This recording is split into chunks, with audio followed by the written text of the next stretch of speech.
like what you said, busy siya ngayon, may meeting siya, so yeah, Toronto.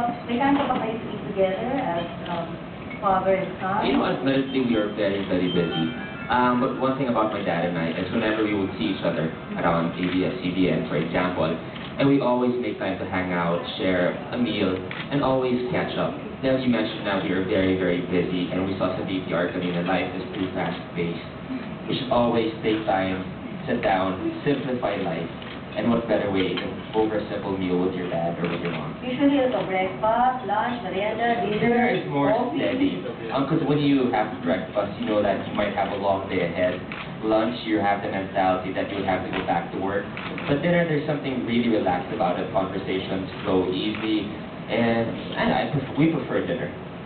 And I couldn't help overhearing two of them kanina. They were so cute, just Ay, making magkapatid lang, ano? When we were in the meeting room and here.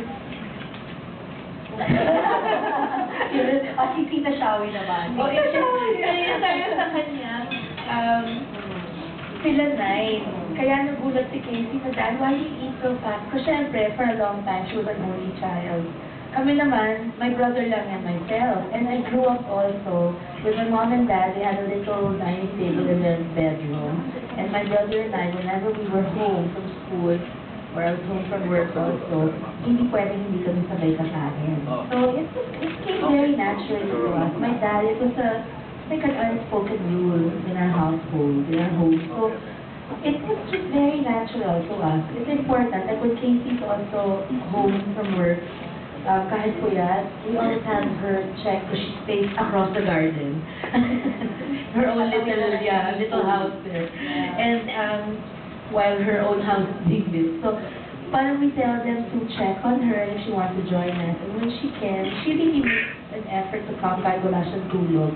Because it's important. It's when we all catch up. And I ask her, so what's happening na to you? So, you know, and the kids also, they enjoy making kwento about their day. Yan, actually, ang pinag-uusapan nyo ng topic. Si Miel yung pagkain. Ayaw niya ito, gusto niya.